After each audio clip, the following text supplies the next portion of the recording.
कश्मीर से बड़ी खबर है। सांबा में ब्लैकआउट हुआ है। भारतीय वायु रक्षा बलों ने पाकिस्तानी ड्रोन को रोका है।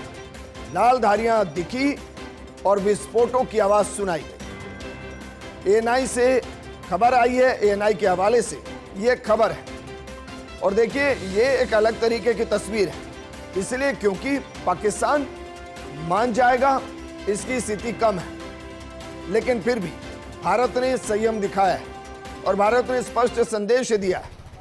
यह संदेश बेहद महत्वपूर्ण है क्योंकि पाकिस्तान में सरकार नहीं है, सेना है, और भारत में सेना है जो सरकार के हिसाब से संप्रभुता के लिए लड़ती है।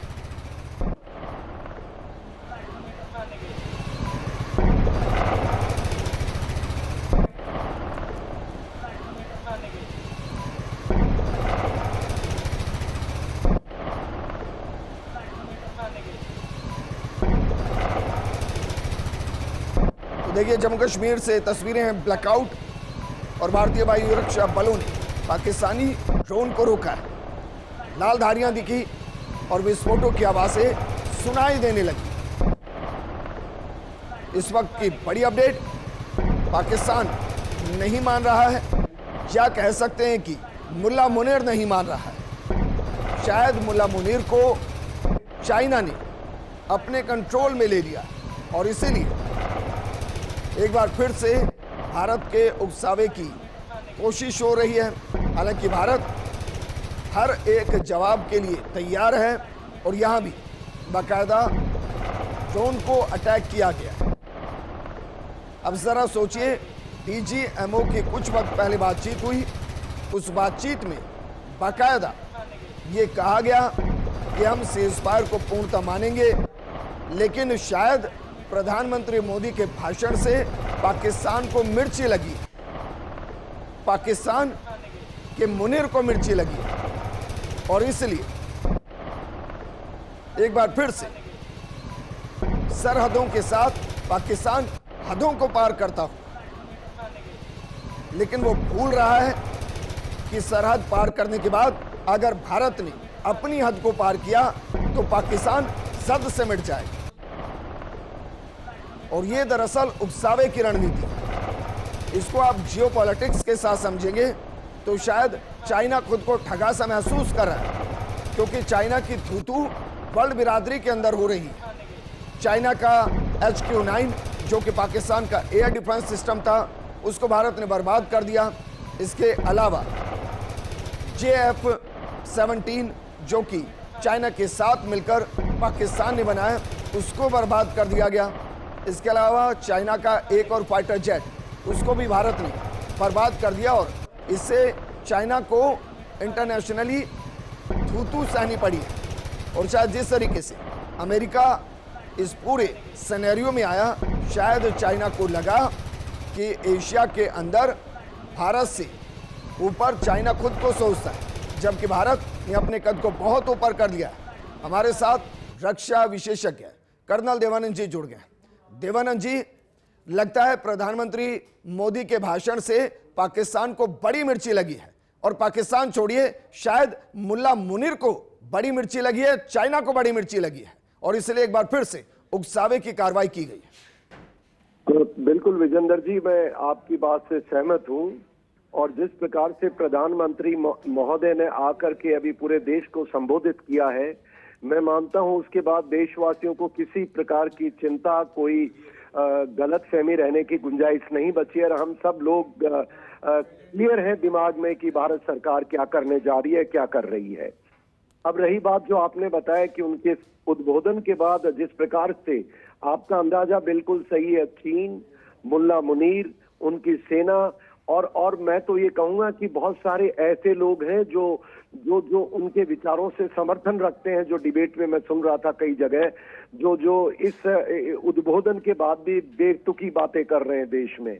अब जैसे आपने तथ्यों की बात की, मैं आपसे सहमत हूं कि पाकिस्तान और चीन ये दोनों आज के दिन साथ मिले हुए हैं। चीन को दुनिया में थू-थू ही नहीं, उसका इकोनॉमिक जो आर्थिक है ना, हथियारों के निर्यात का, वो भी भांडा फूट चुका है। उसका मिसाइल सिस्टम जो उसने लगाया, वो बिल्कुल मतलब दुनिया देख चुकी है उसका अंजाम, उनके एयरक्राफ्ट्स का, उनके वेपन सिस्टम का। थोड़े दिनों पहले हम सुनते थे विजेंद्र जी, आप भी उन डिबेट्स में रहते थे, कि किस प्रकार चीन अपना इस गलियारे के प्रोटेक्शन के लिए उनके अपने हवाई जहाज डिप्लॉय कर रहा है। तो वो देखने को आया है। तो वो तो एक बात है, चीन तो इस मामले में बिल्कुल, और मुल्ला मुनीर मैं मानता हूं भारतीय सेना ने उस पर बड़ी रहमदिली दिखाई जब 10 की रात को वो बंकर में छुपा था। और चलिए ऊपर वाला जैसा करता है, लेकिन कर्नल देवानंद जी, आपको लग रहा है कि जिस तरीके से प्रधानमंत्री मोदी ने वैश्विक तौर पर भी संदेश दिया कि भाई कोई बिचौलिया बनने की कोशिश ना करे, कोई हमें परमाणु शक्ति से डराने की कोशिश ना करे, आप भी जानते हैं मैं भी जानता हूं, ये सीधे तौर पर डोनाल्ड ट्रंप को नसीहत दी कि आप अति उत्साह में आकर अपने चक्कर में इस तरीके के फालतू के बयान मत दीजिए, भारत सहन नहीं करेगा। कहीं ऐसा तो नहीं कि अमेरिका का जो दूसरा चेहरा है वो भी दिखाई दे रहा हो?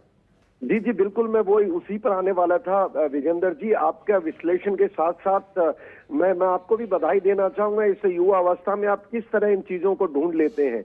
मैं सहमत हूं। देखिए, मैं उन देशवासियों से आपके माध्यम से बताना चाहता हूं कि ट्रंप वो व्यक्ति है जो सुबह झूठ बोलता है, शाम को वापस पलट जाता है। दूसरी बात है कि उसकी सच्चाई का कोई भरोसा, कोई यकीन इस युद्ध की स्थिति में नहीं करना चाहिए। तीसरा, उसके उस एक ट्वीट के कारण बहुत सारे भारतीयों का दिल टूटा था, और उस दिल टूटने में क्योंकि जिस प्रकार से उसने ट्वीट किया, यहीं पर ही मैं एक बात, ये जो इंटरनेशनल बैकडोर डिप्लोमेसी होती है विजेंद्र जी, उसके अंदर ऐसा नहीं होता है कि पाकिस्तान और भारत के लोगों की भी बात नहीं हो रही होगी। तो अमेरिका, और जब भी डिप्लोमेसी बैकडोर की चर्चा होती है वो कभी भी पब्लिक डोमेन में नहीं आनी चाहिए। और ये ट्रंप ने, अगर मान लो भारत और अमेरिका के बीच में कुछ बात भी हुई, अब डिप्लोमेसी तो शुरू से चलती आई है, और उस व्यक्ति झूठा है, उसने हमारे देश के अंदर भ्रम फैलाने की कोशिश की, और पाकिस्तान की जो आवाज थी उसके साथ मिलकर के उसने बात की।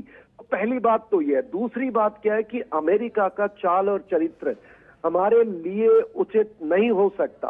और प्रधानमंत्री नरेंद्र मोदी ने, मैं कहूंगा, जितने साफ शब्दों में अपने कमिटमेंट के साथ जो बात कही है, इंटरनेशनल कम्युनिटी को भी, वो ट्रंप भी है और उसके अंदर चीन भी है, और उसके अंदर जहां तक मैं मानता हूं देश के अंदर भी कुछ वो जयचंद है जो अभी एक दिन नहीं हुआ उसमें मीडिया में आकर के गलत सलत बोल रहे हैं, उन सबके लिए संकेत दे दिया। और लास्टली जो उन्होंने, जो आपने बात न्यूक्लियर बम की कही, न्यूक्लियर ब्लैकमेल की कही, पाकिस्तान को क्लियर कर दिया है कि अगर अब आपकी मर्जी है, और दुनिया को कि हमें, it's so clear message Vijendra ji.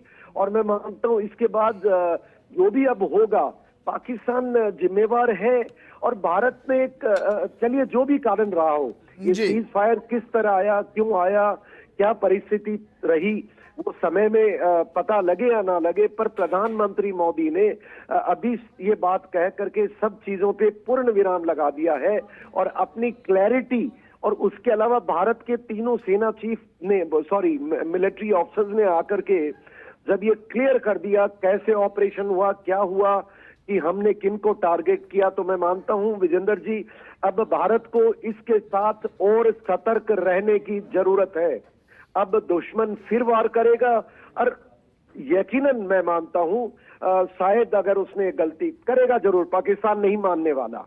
और अब समय आ गया है पाकिस्तान ऑक्युपाइड बलूचिस्तान को खुल करके समर्थन देने का। अब खुल करके समर्थन देने की जरूरत है।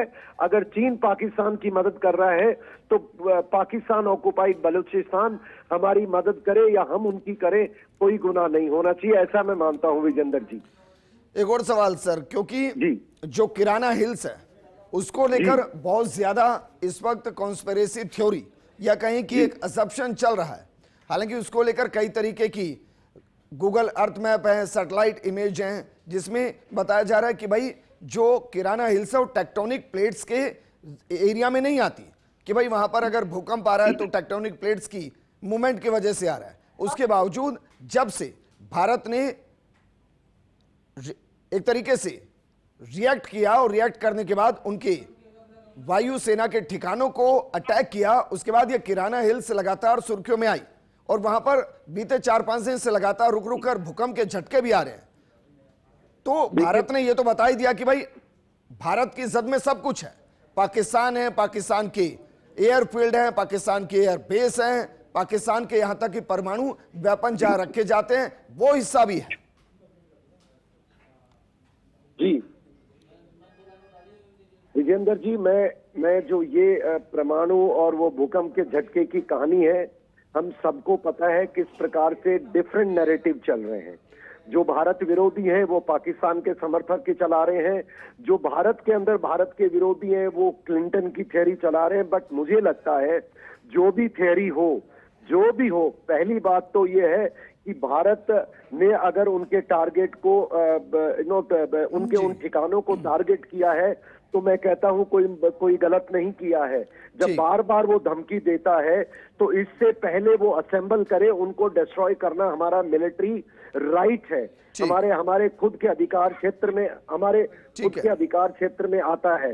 कर्नल देवानंद जी, एक और चीज है भाई, जो ड्रोन दिखाई दिए वो 15 मिनट से मूवमेंट में नहीं है। अब उसके दो वजह हो सकती हैं। एक, मैं कंफर्म हूं कि भारतीय सेना ने उनको मार गिराया है।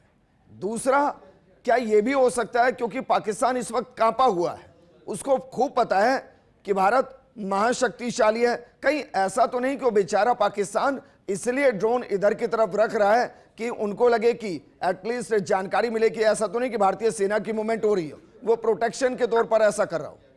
नहीं, मुझे नहीं लगता। देखिए विजेंद्र जी कि हमारी भारतीय सेना इंटरनेशनल बॉर्डर को पार करेगी या एलओसी पे पार करेगी।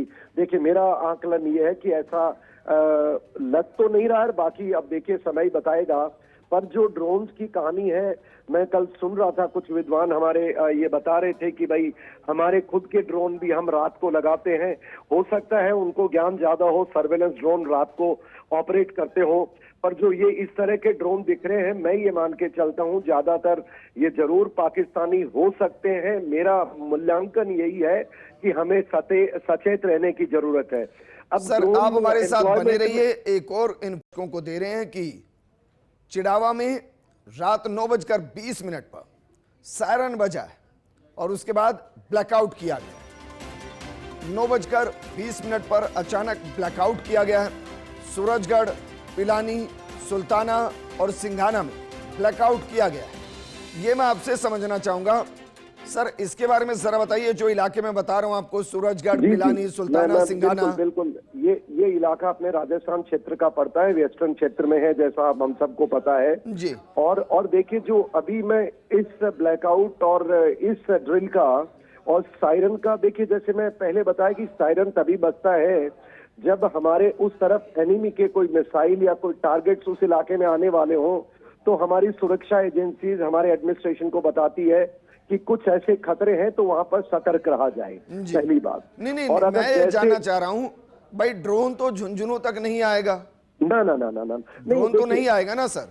नो, ड्रोन लाइकलीहुड नहीं है ड्रोन का आने का। अभी तक उसके पास ऐसी कोई ड्रोन की जानकारी नहीं है हमारे पब्लिक डोमेन में या सोर्सेज के पास कि वो झुंझुनों तक आ जाए, ऐसा नहीं लगता है। लेकिन जो लगता है वो जैसे मैंने बताया कि पाकिस्तान प्रधानमंत्री के इस उद्बोधन के बाद उसको बिल्कुल बौखला गया होगा। और देखिए जैसे हम चर्चा कर रहे थे, सर आप जो कहना चाह रहे हैं, लेकिन मैं चाहूंगा आप भी मत कहिए, मैं भी नहीं कहता। प्रदीप हमारे सहयोगी झुंझुनू से जुड़ गए हैं। प्रदीप जरा बताइए, जो सायरन बजा है, जो ब्लैकआउट किया गया, उसके पीछे की वजह क्या है?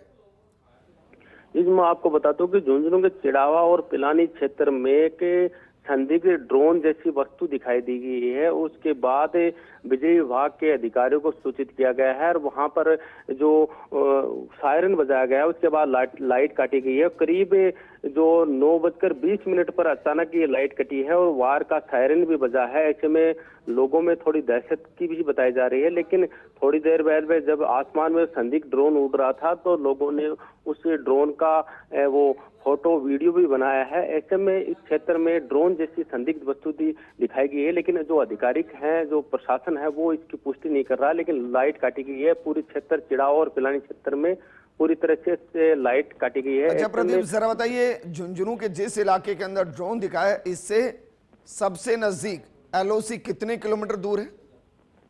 जी बिल्कुल, मैं आपको बता दूं झुंझुनू क्षेत्र से अलोची करीब 400 से 500 किलोमीटर दूरी की है, लेकिन यहाँ जो ड्रोन और पटाखों पे प्रतिबंध प्रशासन ने लगाया जा चुका है, लेकिन उसके बावजूद यहाँ पर ड्रोन यहाँ पर दिखाई दिया है। उसके बाद ब्लैकआउट का सायरन भी यहाँ पर बजा है, उसके बाद लाइट को काटा गया है यहाँ पर। ठीक है प्रदीप, शुक्रिया हमारे साथ जुड़ने के लिए।